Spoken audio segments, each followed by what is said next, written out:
My wife won top salesperson at her father's company. At dinner, she embarrassed me. How does it feel watching me succeed while you do nothing? Everyone laughed. Don't be upset. I'm just teasing. I replied, teasing is fun. Want to hear mine? I own 77% of your company, and now you're fired. Ever sat at your own dinner table getting absolutely torched while wearing a suit that costs more than some people's rent checks? Yeah. That was my Tuesday night.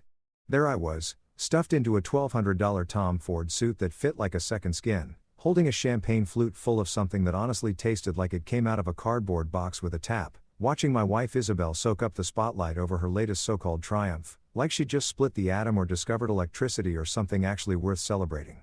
Spoiler, she hit a sales target. Revolutionary stuff. Someone call the Nobel Committee. The Redwood Steakhouse was exactly the kind of place where waiters quietly judged you for ordering your steak well done, and the lighting was dim enough that reading the menu required night vision goggles. Everything about it screamed I'm loaded and I need the whole room to know it. Gold-trimmed plates, a chandelier that probably ran somebody a small fortune, the whole 9 yards.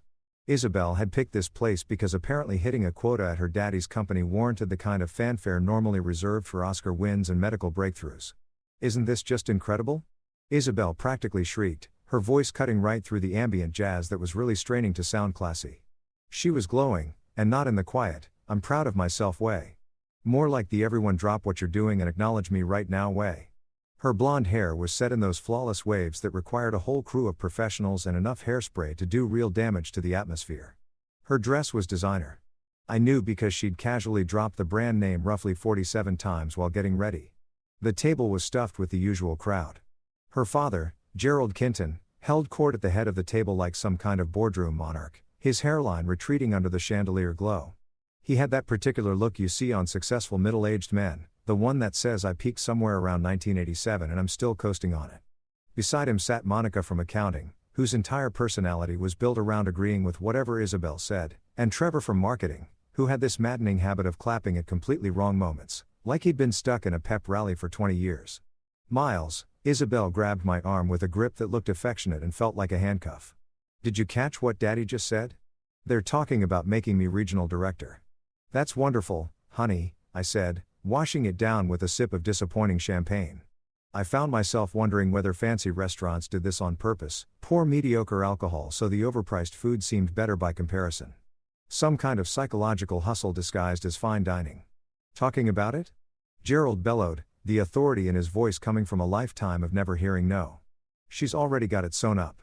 My daughter, youngest regional director in Kinton Holdings history. He raised his glass like a signal flare, and everyone at the table scrambled to follow like some choreographed flash mob. Trevor clapped. Obviously. I smiled and nodded, playing the role of the supportive husband while quietly calculating whether these steaks were going to justify the heartburn I'd definitely be getting later.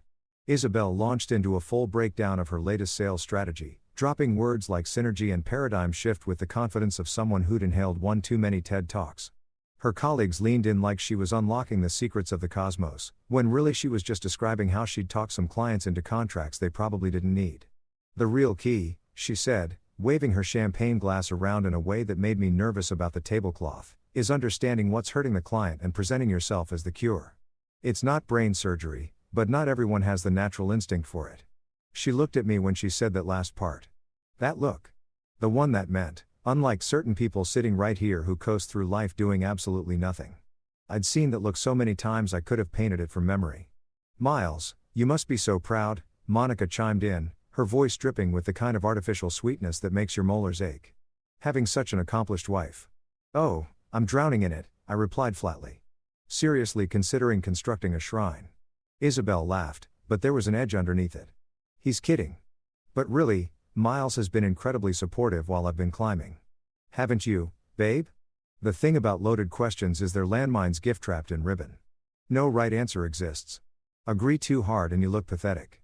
Push back and you're suddenly the villain. So I did what 3 years of marriage to Isabelle Kinton had trained me to do. I smiled and said something that meant nothing in particular. I do what I can. Which is what, exactly? That came from Bryce, one of Isabelle's sales department guys, with a smirk that said I drive a leased BMW and it defines me. No offense, man, but what do you actually do all day? The table went quiet. Not the good kind of quiet, The awful kind where everyone suddenly becomes very focused on their water glasses and the thread count of their napkins. Isabelle jumped in before I could say anything. Miles does freelance work. Tech stuff, mostly. Very flexible schedule. Flexible. That was her go-to word for unemployed. Never mind that I'd sold a software company for enough money to buy myself a small island. Never mind that my investment portfolio dwarfed what most people in that room would accumulate over their entire lives. In Isabelle and Gerald's world, if you weren't grinding through some corporate machine with a title and a corner office, you weren't really working. Tech stuff, Gerald repeated, the way you'd repeat I collect dryer lint, a combination of pity and mild disgust. Well, that's nice. Trevor clapped again. I was beginning to think it was involuntary. The food arrived, obscenely expensive cuts of meat arranged on plates like modern art, the kind of pretentious cuisine where you need a magnifying glass to locate your actual meal. Isabelle kept holding court, treating everyone to her greatest professional hits while I worked on my steak and wondered if this was what purgatory felt like. Expensive, uncomfortable, and full of people who use disruption as a personality trait. Then came dessert, and with it the moment that blew everything up. Isabelle stood up, champagne glass raised, face flushed from wine and self-admiration. I want to make a toast, she announced, and the entire table immediately snapped to attention like she was about to read from a sacred text. To strong women who lift men up by showing them exactly how it's done. The table lost it. Gerald nearly choked on his scotch. Monica applauded right along with Trevor, producing a symphony of pure enabling behavior. Then Isabelle turned to me, eyes gleaming with that particular flavor of cruelty people like to dress up as playfulness. So, Miles, go ahead and tell everyone, what's it actually feel like, watching me succeed while you sit home doing nothing all day? The whole table leaned forward, waiting to watch me squirm. A few faces showed some discomfort, but most were barely keeping a straight face. This was entertainment. The Successful Wife and Her Dead-Weight Husband, a comedy for our times. Let me back up and paint you the full picture of my life before that dinner where I metaphorically set fire to my wife's entire sense of reality. Around Kinton Holdings, I was essentially invisible. Not in the cool, superhero way. More like the why did someone bring him? Way that makes you question every decision that led you here. People knew me as Isabelle's +1, the husband who showed up to company functions in nice clothes, smiled politely, and nodded along while people talked about quarterly numbers and market share like it was the most riveting conversation since the invention of language. Oh, you're Isabelle's husband, they'd say, as if that was the whole of me. As if I had no existence before she appeared, as if I'd been assembled specifically to hang off her arm at networking events. But here's the thing about doing nothing, it turns out it's actually very hard work when you're secretly running the entire show from behind a curtain, like some kind of financial Wizard of Oz. But I'm getting ahead of myself. See, while everyone at Kinton Holdings was busy treating me like some kind of stay-at-home trophy husband who spent his days gaming in his underwear and living off his wife's success, I was actually the majority shareholder of the whole company. Yeah. 77%. I own more of Kinton Holdings than Gerald Kinton himself, which was particularly funny given his name was literally on the building.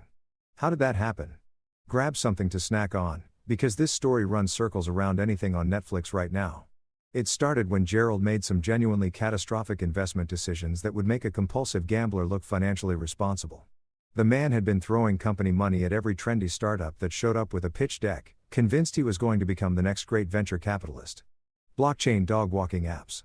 Subscription boxes for artisanal air. I wish I was making that up. He literally put money into a company selling premium air from exotic locations in fancy little bottles, like Goop, but somehow even more unhinged. Naturally, every single one of these visionary investments tanked harder than the Titanic hitting a second iceberg. Suddenly Kinton Holdings was hemorrhaging cash at a rate that gives accountants actual nightmares. The company was circling the drain and making gurgling noises about it. Banks were calling. Creditors were sharpening their knives. Gerald was sweating through his tailored suits and probably nursing an ulcer the size of a small state. This was back in 2017, when I still held out some hope that my marriage to Isabelle might actually be built on mutual respect rather than her treating me like a pet rock she kept around for tax purposes. I'd recently cashed out of a software company I'd built from the ground up, a lean cybersecurity firm that had caught the eye of some serious players in Silicon Valley. Nothing flashy, just real technology solving real problems instead of vaporware designed to separate investors from their money.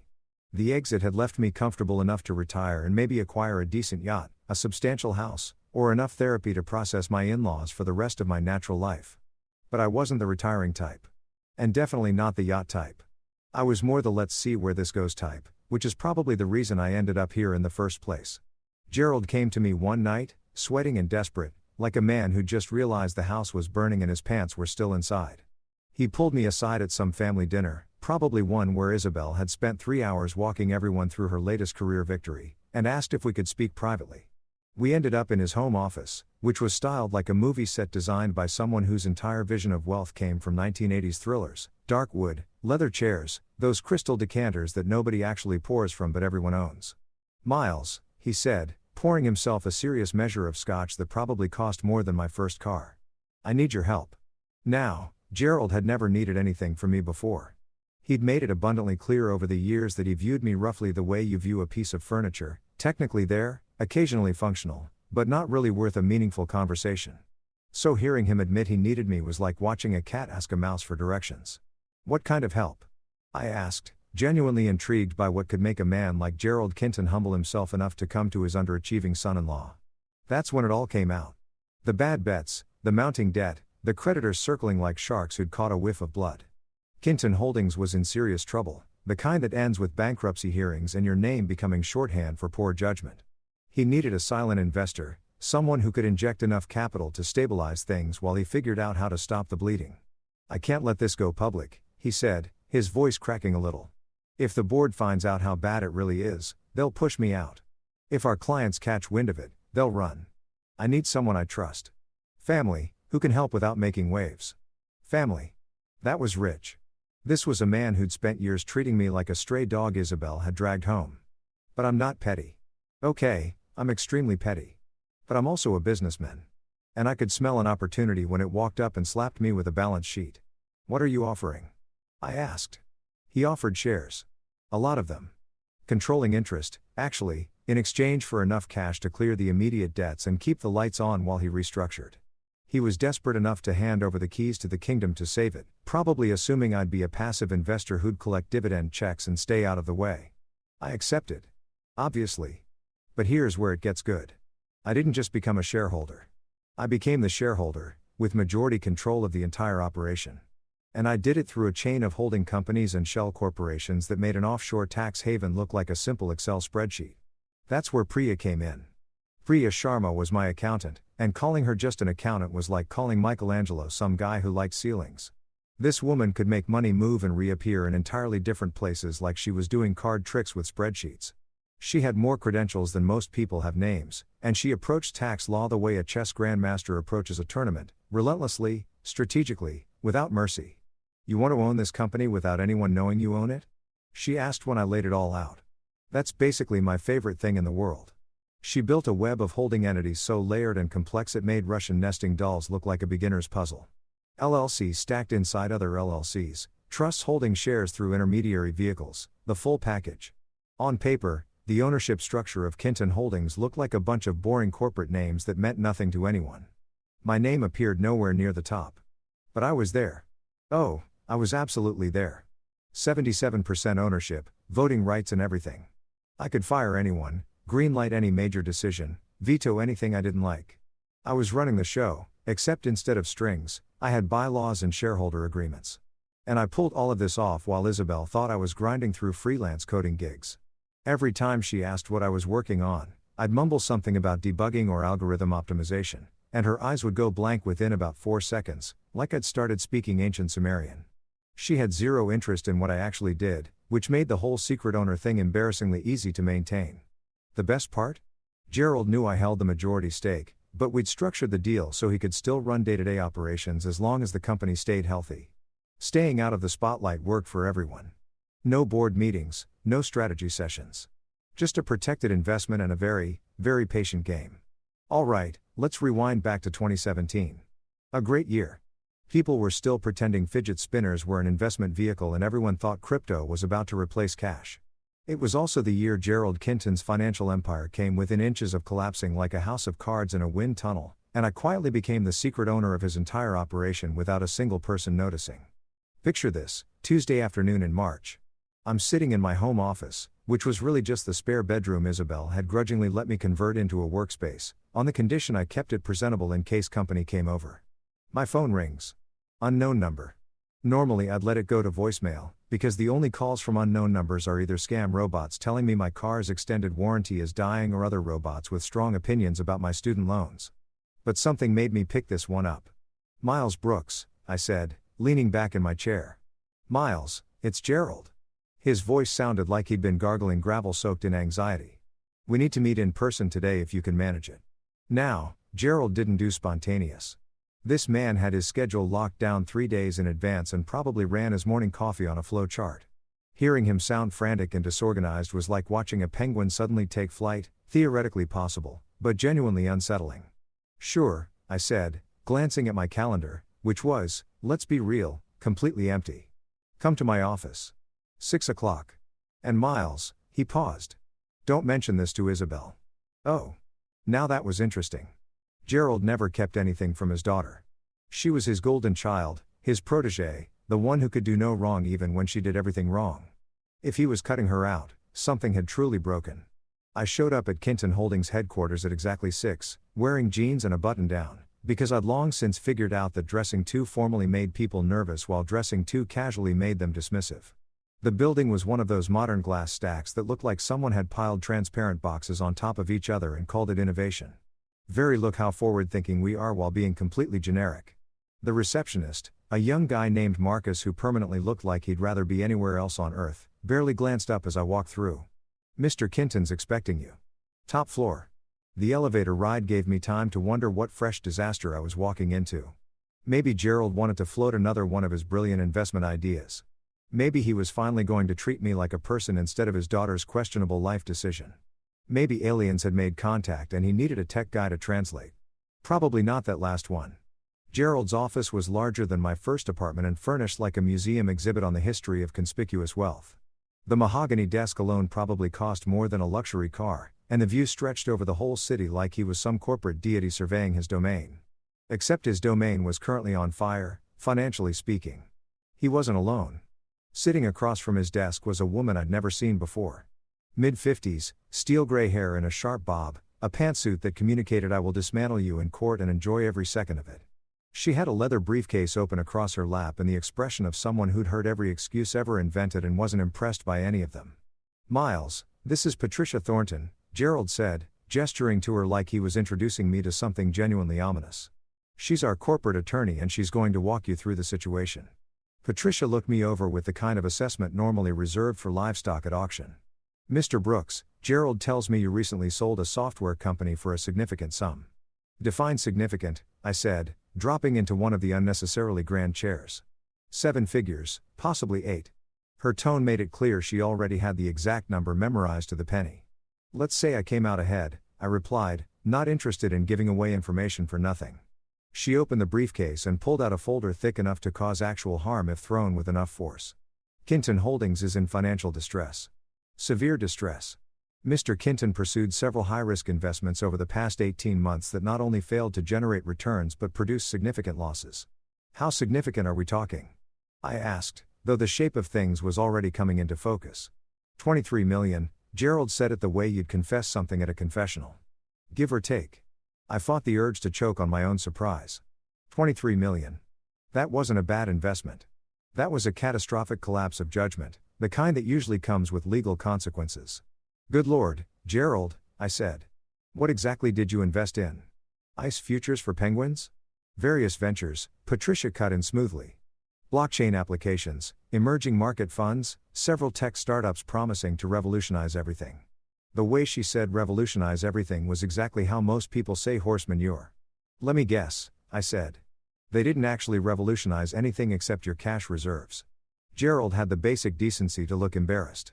His face was cycling through a reddish-purple progression that his cardiologist would definitely not have approved of. I thought I was diversifying. Positioning the company for future growth. Every analyst said tech was where you needed to be. Every analyst also said Pets.com was going to reshape commerce, I pointed out. We both know how that ended. Patricia seemed to appreciate that I wasn't sugarcoating anything. A brief flicker of a smile crossed her face before she snapped back to professional level terrifying. The point, Mr. Brooks, is that the company is now carrying substantial debt.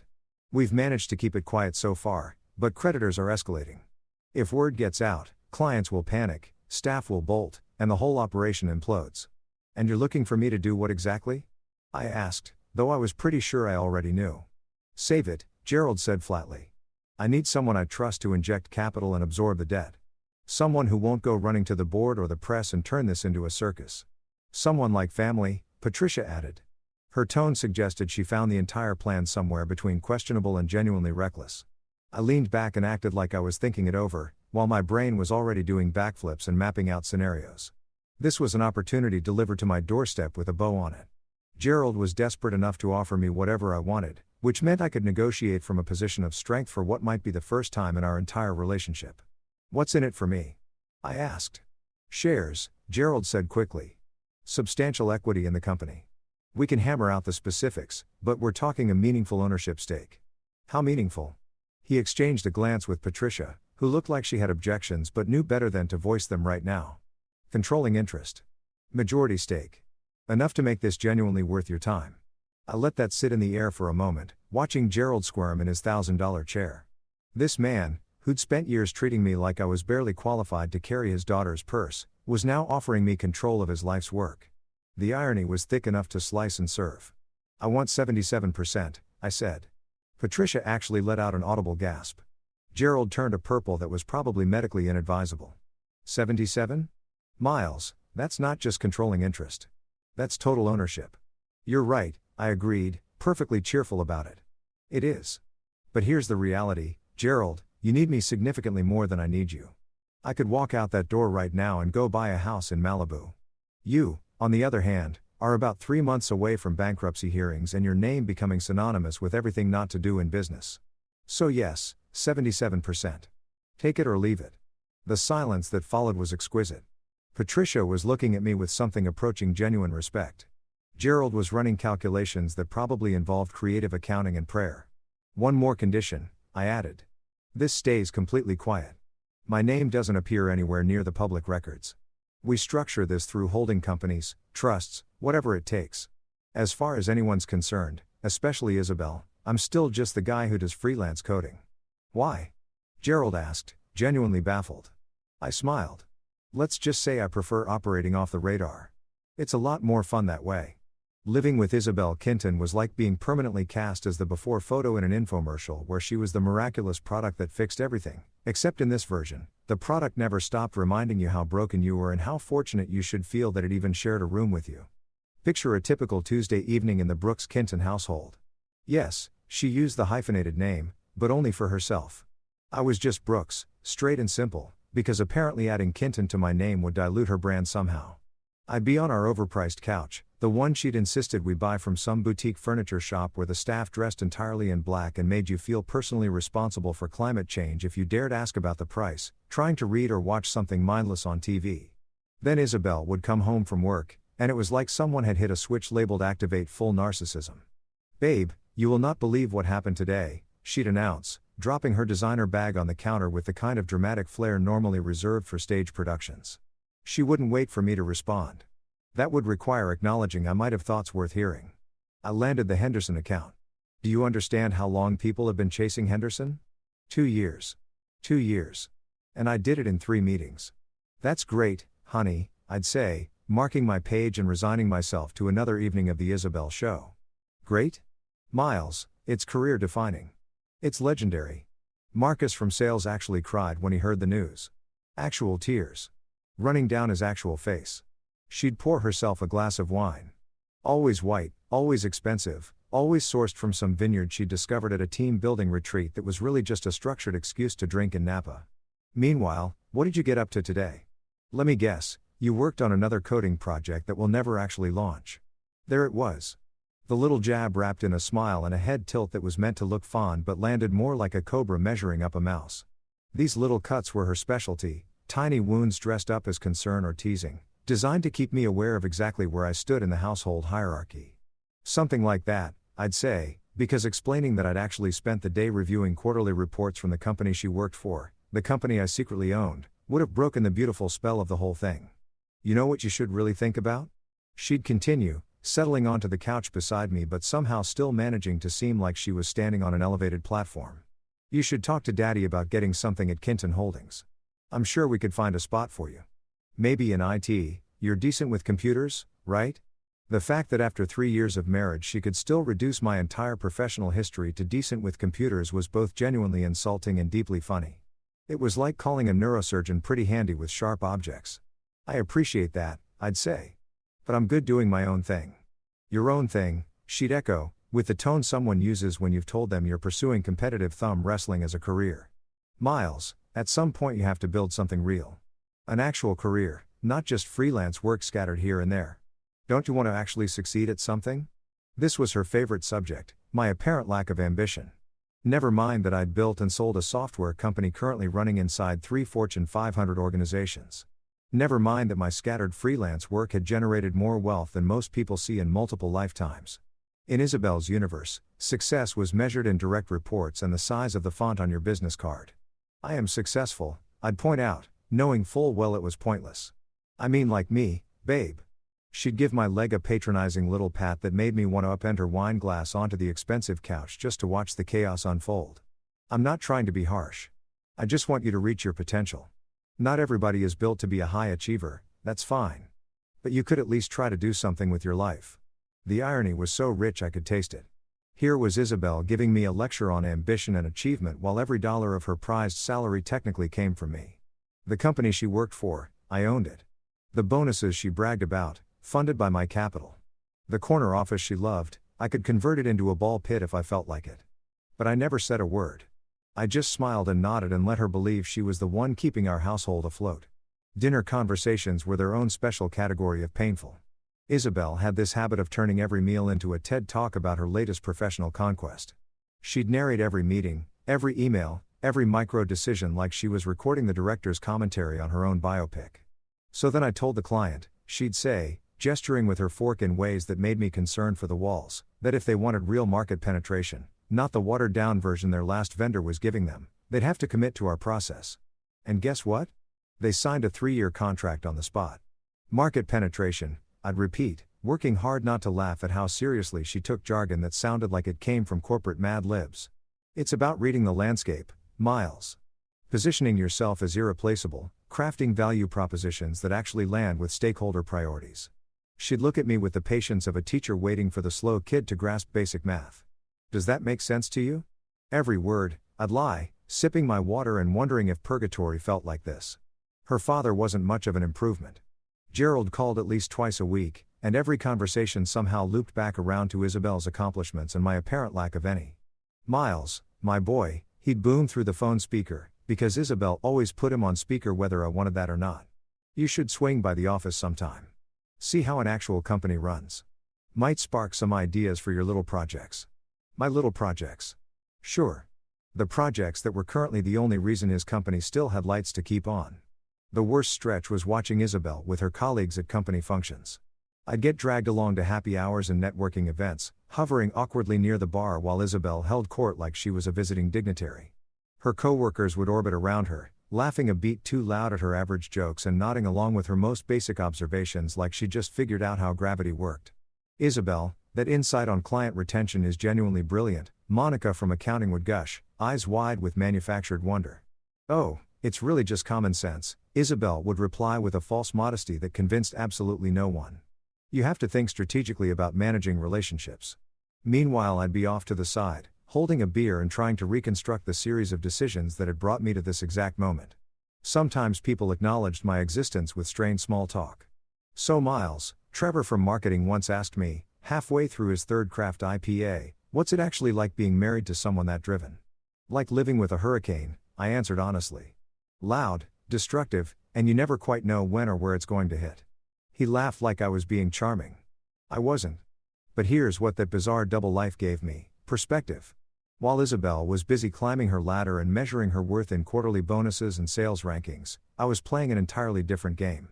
She thought success meant titles and visibility and making sure the whole room knew your name. I understood that success was really about leverage, patience, and the deep satisfaction of letting people write you off completely, right up until the moment you prove them catastrophically wrong. Every dismissive remark, every condescending comment, every time she introduced me as my husband who does tech stuff, I filed it away. Not purely out of spite, though let's be honest, spite was definitely part of the equation, but more because I knew that eventually, In some perfect moment, all of it was going to come back around in the most spectacular way possible. The invitation to Isabelle's top salesperson celebration dinner landed exactly the way you'd expect from someone whose ego needed its own area code, a group text that she'd somehow managed to make sound like an imperial proclamation. Dinner this Saturday at Redwood Steakhouse, it read, loaded with champagne emojis and celebration poppers. 7 p.m. sharp. Celebrating my latest achievement. Dress code, impressive. Can't wait to celebrate with my favorite people. I was lying on the couch when it came through, watching a documentary about deep-sea creatures that were somehow less unsettling than my wife's event planning. My phone buzzed. I read the message and felt my soul attempt to exit my body through my eye sockets. Saturday? I called out to Isabelle, who was in the bedroom somewhere deep inside whatever ritual required 17 different skincare products and cost more than most people's car payments. Yes, Saturday, she yelled back, her voice muffled by what I assumed was some kind of angel tear facial mask. It's going to be incredible, Miles. Everyone who matters will be there. Everyone who matters.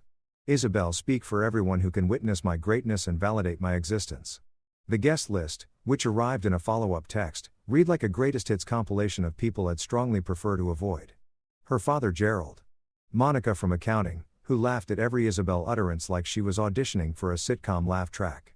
Trevor from marketing, perpetual clapper. Bryce from sales, with his leased BMW and his need for everyone to know about it. Plus a handful of other coworkers whose names I could never hold on to because they all had the same personality, aggressively mediocre with delusions of grandeur. Do I have to go?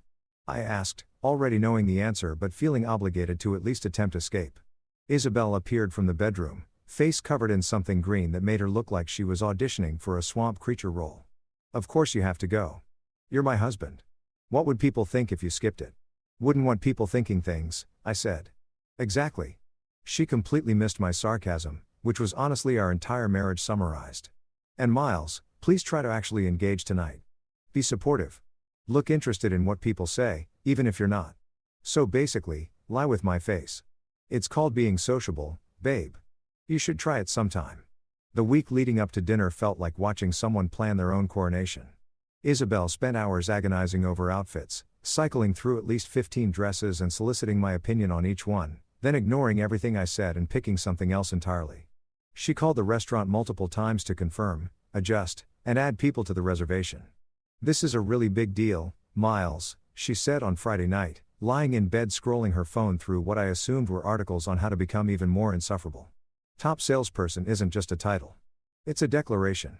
It says I'm the best. People respect that. People respect plenty of things, I replied, staring at the ceiling and contemplating what my life had become. Humility, for instance. That tends to go over pretty well. Humility is for people who don't have anything worth showcasing, she said, completely earnestly. When you've reached my level, people expect confidence. They want to see that you know your own value. I turned to look at her, this woman I'd married 3 years ago who had somehow transformed from someone I thought I loved into a walking LinkedIn profile. And what exactly is your value?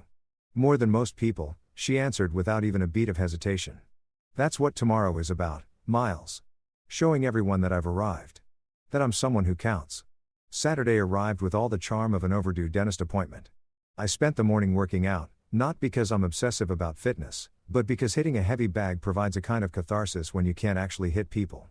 Then I showered, shaved, and pulled out the Tom Ford suit Isabelle had insisted I buy for occasions of significance. $1,200 for glorified fabric. Highway robbery with better tailoring. Getting ready felt like suiting up for battle. I fixed my tie, stared at my reflection, and wondered when exactly my life had become an elaborate performance. Isabelle emerged from her 2-hour preparation process looking like she was heading to a red carpet premiere. Hair immaculate, makeup flawless, wearing a dress that cost more than most people's monthly expenses. How do I look? She asked, doing a slow spin. Like someone who plans to make tonight entirely about herself, I said, honestly. She beamed like I just handed her the world's greatest compliment. Perfect. That's exactly the vibe I'm going for. The drive to Redwood Steakhouse was a masterclass in patience. Isabelle spent all 20 minutes of it briefing me like I was a junior staffer about to meet a head of state. Be supportive, Miles. Smile while people are speaking. Don't look bored. And please don't start talking about coding or whatever it is you do all day, nobody there wants to hear about that. So what should I talk about? I asked, navigating through traffic while she checked her makeup in the visor mirror for the 17th time. Just let me lead the conversation. You can nod and agree. That's what supportive husband looks like. So I'm a prop. You're my partner, she corrected, though it landed exactly like she meant prop. Tonight is my night, Miles. Everything tonight is about celebrating what I've accomplished, and I need you to be on board with that. I was entirely on board, actually. More than she knew. In fact, I was counting on everyone's full attention being locked onto Isabelle, because what I had planned was going to hit so much harder in front of her entire fan club. We pulled into the restaurant parking lot. A few familiar cars were already there, Gerald's Mercedes, Monica's Lexus, Trevor's Prius, which he'd convinced himself was making a meaningful contribution to the environment. Remember, Isabelle said as we climbed out, smoothing her dress down one more time. Supportive. Engaged. The husband I need you to be tonight. Don't worry, I said, offering her my arm as we walked toward the entrance. I'm going to be exactly the husband you deserve. She smiled, completely missing the gap between what she needed and what she deserved. The table at Redwood Steakhouse looked like it had been designed by someone who considered more is more to be a sacred design principle. Wine glasses multiplied across each place setting at a rate that suggested either professional sommelier or functional alcoholics. Candles flickered dramatically. Floral centerpieces that cost more than my first car sat in the middle of everything. Gerald occupied the head of the table, naturally, because in his mind, every table was his table, every room was his stage, every conversation was a platform. Never mind that said stage had been hours from foreclosure before I quietly saved it. Monica had positioned herself directly beside Isabelle, ready to perform laughter on cue like a trained seal. Trevor was 3 drinks ahead of the rest of us. Bryce was loudly narrating the specs on his BMW to anyone who failed to make eye contact fast enough. And there I was. $1,200 suit, glass of champagne that tasted like fermented regret, watching this entire circus with the calm of a man who knew exactly how the night was going to end. Dinner started off exactly as predicted. Appetizers arrived, tiny architectural arrangements of food on plates the size of frisbees, the kind of pretentious cuisine where you genuinely need to search for what you're supposed to eat. This is absolutely divine, Monica declared, holding up something that might have been bread or possibly a section of drywall. Isabelle, your taste in restaurants is honestly a gift. I know, Isabelle replied, not even attempting to fake humility. I always know the right places. It's just something I have. Gerald launched into a story about the first time he'd eaten at Redwood Steakhouse, framed naturally around some deal he'd closed and the cigars that cost more than most people's grocery bills. The whole table listened with their best impression of genuine interest. I focused on my food and quietly ran a mental countdown. The thing about patience is that it's simultaneously a virtue and its own particular kind of suffering. I'd been patient for years. Patient through the belittling.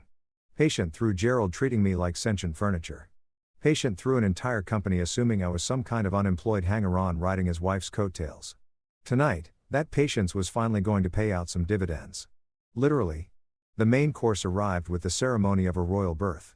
Waiters materialized like synchronized swimmers, placing enormous stakes before each of us with the gravity of priests distributing communion. Mine was perfect, medium rare, seasoned exactly right, from what was clearly a very pampered cow. I would never say this out loud, but it was genuinely excellent. Now this, Gerald announced, carving into his steak with the confidence of a man who'd never been denied anything, this is what success tastes like. Speaking of success, Isabelle said, visibly coiling up for an extended monologue about herself. I wanted to thank everyone for showing up tonight. This award genuinely means everything to me. Top salesperson isn't just a label, it's validation. It's proof that hard work and raw talent actually pay off. Trevor started clapping. Monica joined in. Within seconds the entire table was applauding like Isabelle had announced a cure for a major disease rather than hitting a sales quota. I couldn't have done this without my incredible team, she continued, sweeping her gaze around the table like a politician working a fundraiser. And of course my family. She looked at Gerald with actual warmth, then pivoted to me with something closer to obligation. And my husband Miles, who's been so supportive in his own way. In his own way. Translation, he lives in the same house and I occasionally remember he exists. Bryce, who'd been suspiciously quiet for the past 10 minutes, decided this was his moment. Isabelle, honestly, you're an inspiration. The way you closed the Henderson account, that was masterclass level. Some of us have been in sales for years and never pulled off anything that clean. It's all about reading the room, Isabelle explained, warming immediately to her favorite subject, herself. Understanding what someone needs before they've even named it. It's practically instinct for me now. The conversation devolved into what was essentially a corporate worship service, with Isabelle as the deity and everyone else as devoted congregation. They analyzed her techniques, her instincts, her supernatural gift for closing, like she'd emerged from the womb preloaded with sales skills. I tuned most of it out, concentrating on my steak and the countdown I'd been running since we sat down. Dessert was coming. After dessert, the toast. And after the toast, that's where everything was going to change. Right on cue, dessert landed, some elaborate chocolate creation that probably violated several laws of physics with how rich it was. Isabelle barely touched hers, too busy holding court and receiving tributes. Then came the champagne, real champagne this time. Bottles of Dom Perignon that the restaurant had probably marked up 300%. Gerald insisted on opening the first bottle himself, making a whole production of it like he was christening an ocean liner. Glasses were filled. Isabelle stood up, face flushed and radiant with wine and self-satisfaction, looking like someone who'd just conquered a small nation and had prepared a speech about it. "I want to make a toast," she announced, and the table fell silent immediately. "To strong women who lift men up by showing them exactly how it's done." The table erupted. Gerald nearly snorted champagne through his nose. Monica was laughing hard enough to produce actual tears. Trevor clapped and laughed simultaneously, which is physically impressive and deeply irritating. Then Isabelle turned to me, and I could see it in her eyes, that little flicker of gleeful cruelty that people get right before they publicly humiliate someone and convince themselves it's harmless fun. "So, Miles," she said, her voice carrying across not just our table but probably to the kitchen. "Tell us all, what's it actually feel like, watching me succeed while you sit home doing absolutely nothing?" The laughter doubled. Bryce was practically gasping. Monica looked like she was at risk of a medical event. Gerald shook his head with a grin that said, "Isn't my daughter wonderfully bold?" "Don't be upset, I'm just teasing," Isabelle added, reaching over to touch my arm. As if a quick disclaimer erased the thing she'd just done. As if just kidding is some kind of magic undo button for public humiliation. The table leaned in. They were expecting me to laugh it off, maybe make some self-deprecating quip about being a kept man, play my assigned role in the narrative where Isabelle was the star and I was just lucky to be in the same orbit. Instead, I smiled. Not a forced smile, not a polite one, a real one, the kind that should have been a warning to everyone watching that something was very, very wrong. "Teasing is fun," I said, completely calm, my voice steady while my chest was basically doing cartwheels. "Want to hear mine?" Isabelle's smile slipped just a fraction, but she nodded, probably expecting some harmless joke about her shoe collection or her obsession with sales rankings. I reached into my jacket and pulled out an envelope. Thick, heavy paper, the kind law firms use when they want you to understand that the contents are serious. I slid it across the table toward Isabelle, watching her face shift from confused to uncertain as she picked it up. "What is this?" she asked, smile still holding but gone wobbly at the edges. "Open it," I said, taking a sip of champagne. Might as well enjoy the good stuff while reshaping someone's entire reality. She pulled out the documents inside, and I watched her face run through about 15 different emotional states in under 5 seconds. Confusion. Disbelief. Shock.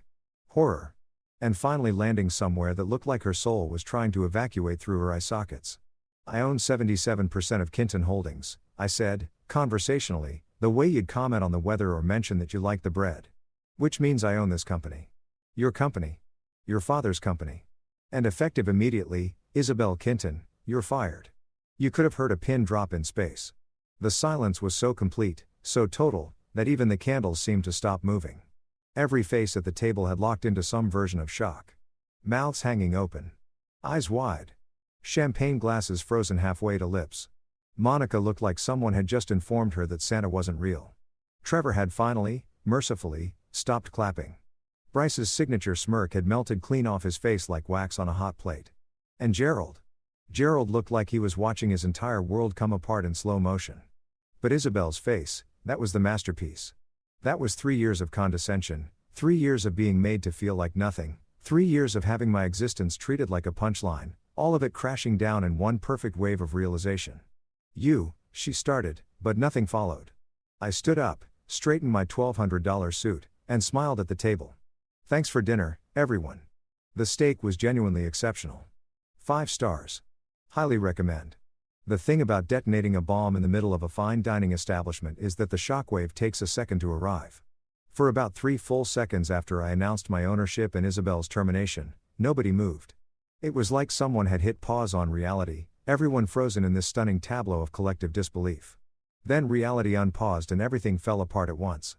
Isabelle's jaw dropped so far I was genuinely concerned about her jaw alignment. Her face cycled through colors like a malfunctioning traffic signal.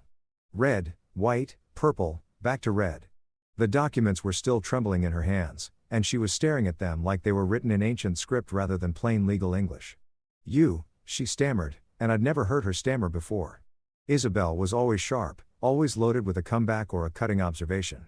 Watching her struggle to form a sentence was like watching a veteran actor blank on opening night. You can't. This isn't. What the hell is this? Gerald snatched the papers out of her hands with enough force to nearly tear them. His face had shifted from its normal ruddy tone to something approaching eggplant, which probably wasn't doing him any cardiovascular favors. He flipped through page after page of legal documentation, the kind Patricia Thornton had prepared with the thoroughness that justified her hourly rate, as if reading faster would somehow change what was written. This is impossible, he muttered, cycling through the pages again. Miles, you can't just, we had an agreement. We did have an agreement, I confirmed, still standing, because sitting down would have ruined the exit energy.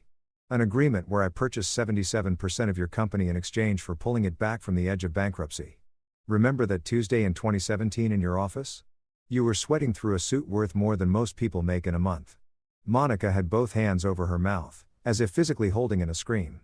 Trevor had stopped clapping, probably a personal record, and was staring at me like I'd just revealed I was an extraterrestrial observing human behavior.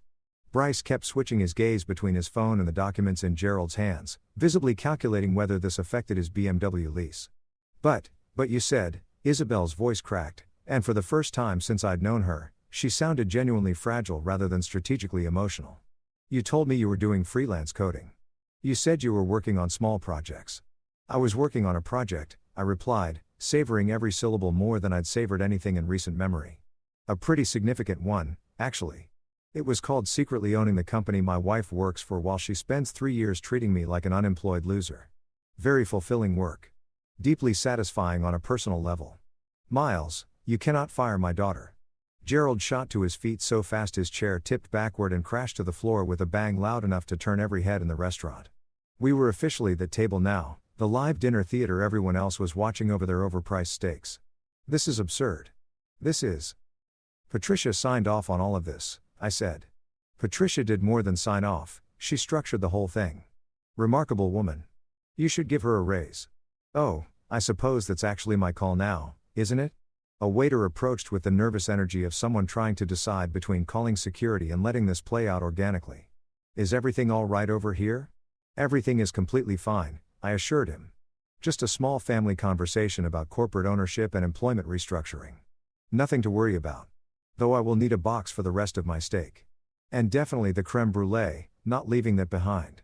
He nodded and retreated at a pace that suggested survival instinct was kicking in. Smart man. You absolute bastard, Isabelle hissed, and the tears coming now were real ones, not the on-demand kind she could summon for effect, but actual, raw tears. You've been lying to me for years. What kind of person does that? The kind whose wife turns every dinner into a performance about her own greatness while asking what it feels like watching her succeed while he does nothing, I replied. That kind. The kind who gets introduced at every company event as my husband who does tech stuff, like he's some embarrassing hobby you can't quite figure out how to get rid of. Monica finally found her voice. This is insane. Miles, nobody is going to believe you've been running this company all along. I haven't been running it, I clarified. Gerald's been running it, doing a mediocre job, by the way. I've just been owning it. There's a real difference. Though now that I'm thinking about it, some operational changes might be overdue. Starting with a full restructuring of the sales department.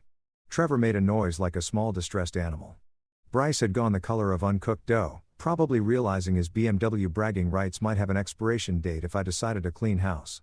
Daddy, do something, Isabelle pleaded, turning to Gerald with desperation written across her face. But Gerald wasn't looking at his daughter.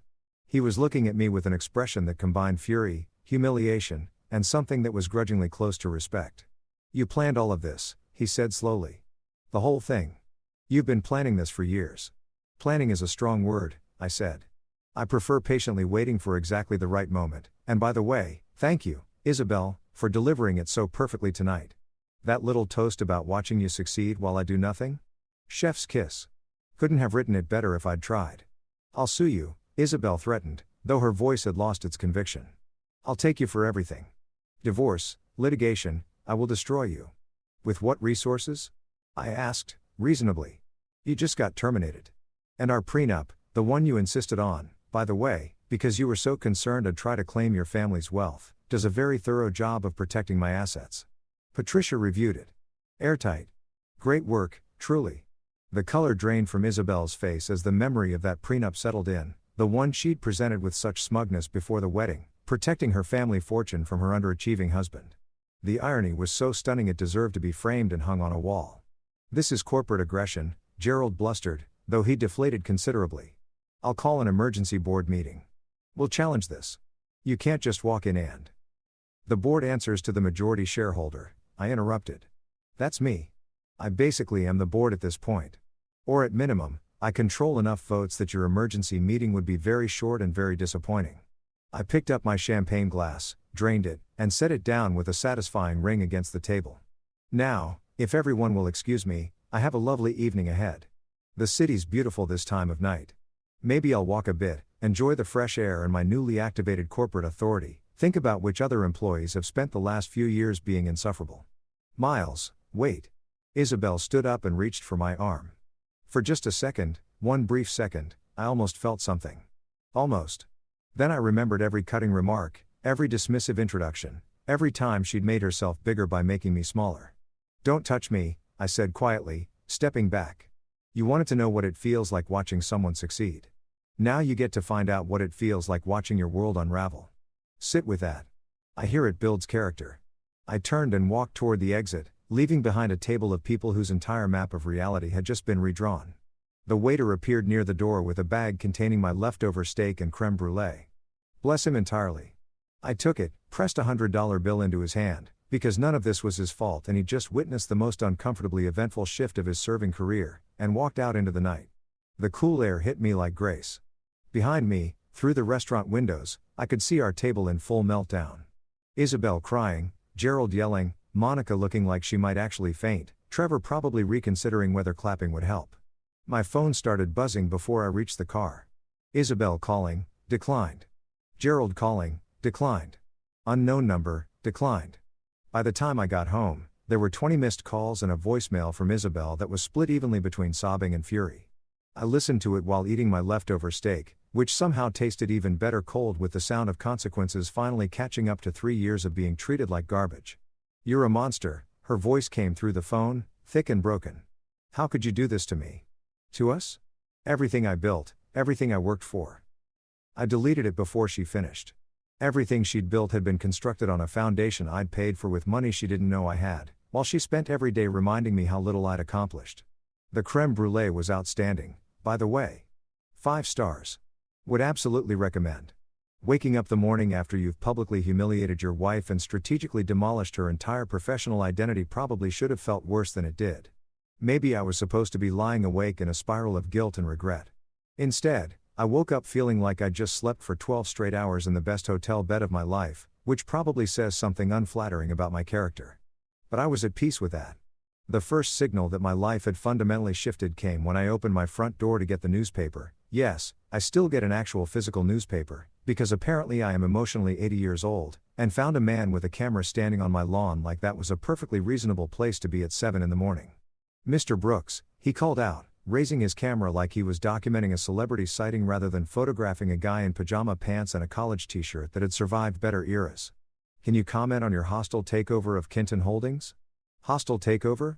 I called back, squinting into the morning sun. It wasn't hostile at all. I smiled throughout the entire thing. That's actually the opposite of hostile. He kept shooting. Through the window I could see there were now 3 photographers, plus a woman with a microphone who'd materialized from somewhere. They were camped out like paparazzi outside a celebrity scandal, which, technically, this was. My phone had detonated overnight.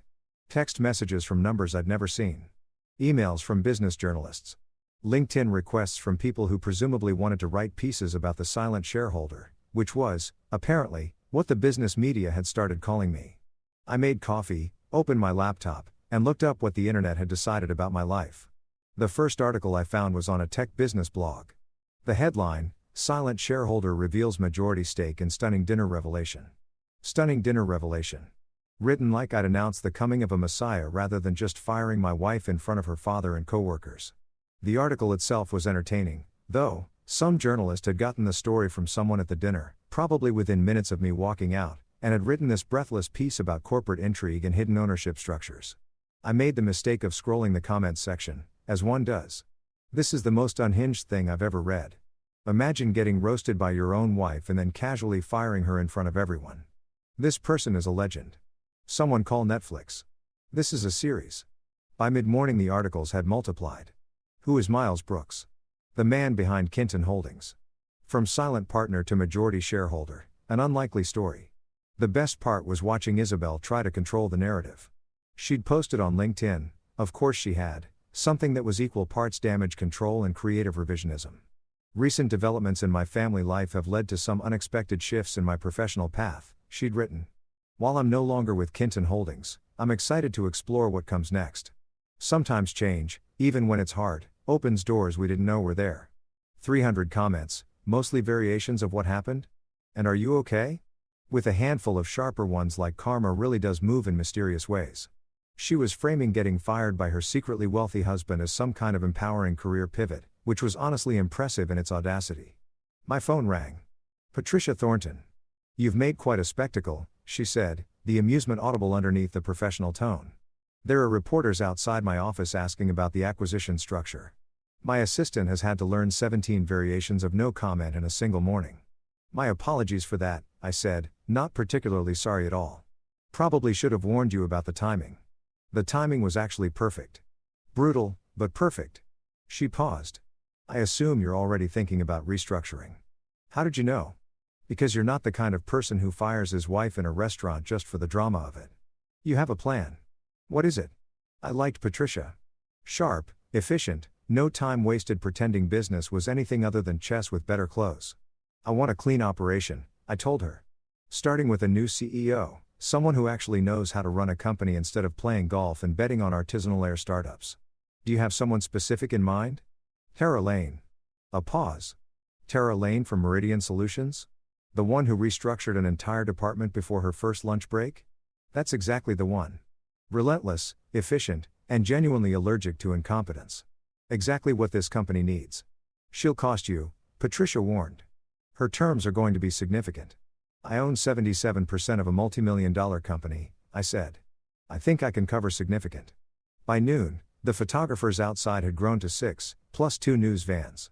I ordered Thai food delivery just to watch them get excited when the car pulled up, then visibly deflate when it turned out to be pad Thai. The restructuring moved fast. Tara Lane agreed to a video call that afternoon. She appeared on my screen looking exactly like her reputation suggested, sharp blazer, sharper expression, hair pulled back in a way that communicated pure business. Mr. Brooks, she said, with zero preamble. I've been reading about you all morning. Interesting story. Yeah, it's been a strange 24 hours, I admitted. I don't do strange, she said flatly. I do outcomes. Your company is a disaster. Bloated departments, redundant roles, a culture that hasn't evolved since the late 80s. If I take this job, I'm tearing out everything that doesn't work and starting over. Are you ready for that? That's precisely what I'm asking for. She smiled for the first time. It was a little bit terrifying. Then we have a deal. Send the contracts. I'll be there Monday. Gerald tried to call an emergency board meeting, exactly as I'd predicted. It lasted about 15 minutes before the board, most of whom were smart enough to understand which way things were moving, voted in favor of every change I proposed. New CEO, full departmental restructuring, compensation structures that rewarded actual performance instead of golf handicaps and tenure. Within a week, Kinton Holdings looked nothing like it had before. Tara Lane had arrived like a weather event and immediately started correcting things that should have been fixed years ago. The old hierarchy that had rewarded yes men and quietly strangled anyone with an original idea was being broken down piece by piece. And Isabelle? She spent the week posting inspirational quotes on social media about resilience and fresh starts. Finding myself, she captioned one photo at a coffee shop, laptop open, like she was deep in meaningful work rather than scrolling job boards and crying into her latte. I sent her exactly one text. The first communication since the dinner. Google Maps might actually help with the finding yourself part. Apparently they're very good at locating lost things. She didn't reply. But I like to think she found it useful. A week after the media circus began its slow fade into the background, replaced by some celebrity drama and a viral video of a cat doing something irresistible, I was finally starting to enjoy the quiet of my new normal. It was a Tuesday evening. I was on my couch in sweatpants eating leftover Chinese food straight from the container like a functioning adult, when someone started hammering on my front door. Not knocking, hammering. The kind of relentless pounding that meant either a genuine emergency or someone who had forgotten doorbells existed. The hammering continued, and curiosity outlasted my desire to finish my Kung Pao chicken in peace. I opened the door, and there stood Isabelle. Except this wasn't the polished, camera-ready Isabelle who'd spent 3 years of our marriage looking like she'd walked out of a business lifestyle magazine. This was Isabelle at her most unguarded. Mascara streaked down both cheeks. Hair shoved into a forgotten ponytail.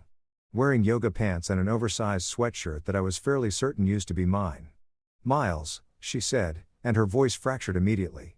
Not the strategic crack she deployed when she wanted something, but a genuine break, the kind that comes from crying for roughly 17 hours straight.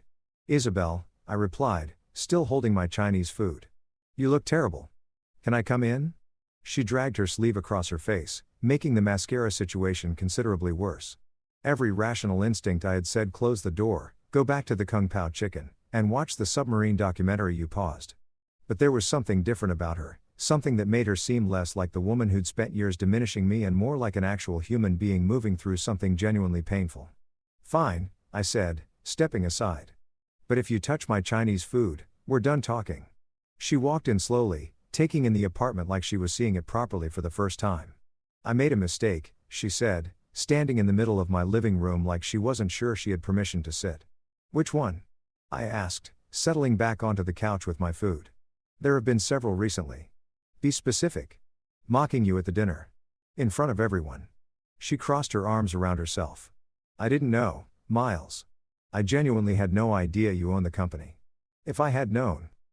"You would have what?" I set the food down, suddenly not hungry. "Been nicer? Shown me some respect?" "That's the problem, Isabelle. You would only have treated me differently if you'd known I had power. That's not respect. That's just self-preservation." She flinched like I'd physically struck her, and the tears came again. Real ones. "You're right," she whispered. "You're completely right. I was cruel to you. For years, I made you feel like you were nothing. Less than nothing," I said. "You treated me like a burden you were stuck carrying while you went off and achieved greatness. Like I was dead weight you kept around out of some vague sense of obligation." "I know." She finally sat down, collapsing into the chair across from me like her legs had given out. "My father called you furniture once. At that 4th of July barbecue. Said you were like a nice ottoman, present but not particularly useful." And I laughed.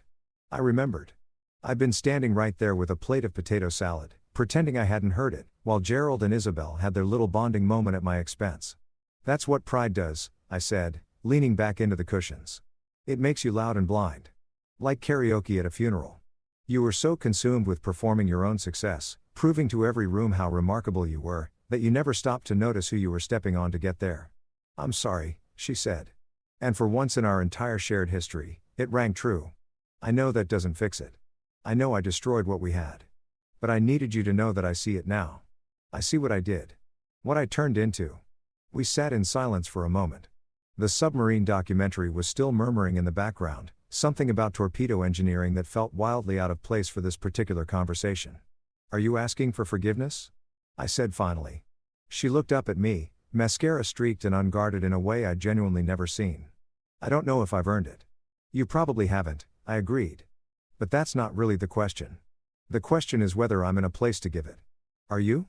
I smiled, not the triumphant one from the restaurant, not the satisfied one I'd worn all week. Just a tired one. "Maybe someday, Isabelle. But right now I'm busy doing nothing." She laughed through her tears, soft and weak, but real. And for the first time in our entire relationship, it sounded like it actually came from somewhere genuine. 6 months later, I was standing in a ballroom that probably ran more per night than most people earned in a year, wearing a tuxedo that actually fit this time, no thanks to Isabelle's fashion input, watching Kinton Holdings' transformation play out in real time, like some kind of corporate glow-up story. The charity gala was Tara Lane's idea.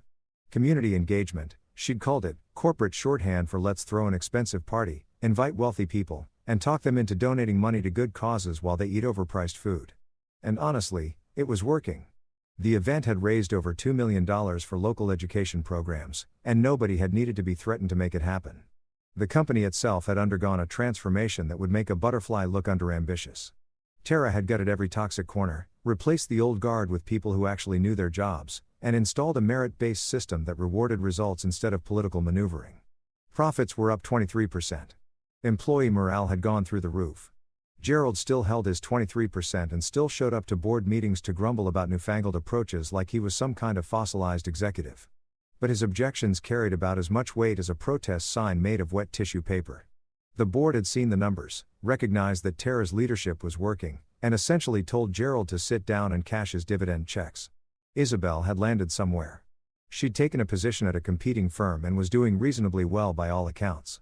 Through the grapevine, and by grapevine I mean LinkedIn, which is entirely normal and not even slightly strange, word had gotten around that she'd become noticeably less insufferable. Apparently public humiliation and professional catastrophe had a way of teaching humility that nothing else quite managed. Character development through disaster. Beautiful thing. We'd signed divorce papers 3 months prior.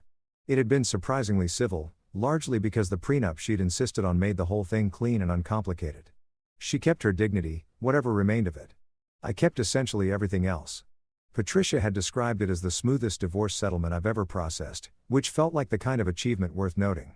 I was nursing a glass of scotch, the good kind, not the kind that tastes like a regret inferno, when a young woman approached. Couldn't have been older than 25, wearing a black dress and an intern badge that identified her as Jessica Chun, marketing. "Mr. Brooks," she said, carrying the nervous energy of someone who'd psyched themselves up for this conversation and was now fully committed to seeing it through. "I'm so sorry to bother you, but I just needed to say thank you." "Thank me?" I raised an eyebrow. "For what? I haven't actually done anything." She laughed like I'd made a joke. "That's not what everyone here says. Since the transition and since Miss Lane came in, the whole culture has shifted. People actually want to come to work.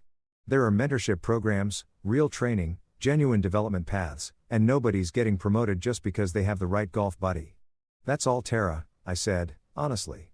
"She's the one doing the hard work. I just write checks and show up to events in uncomfortable shoes."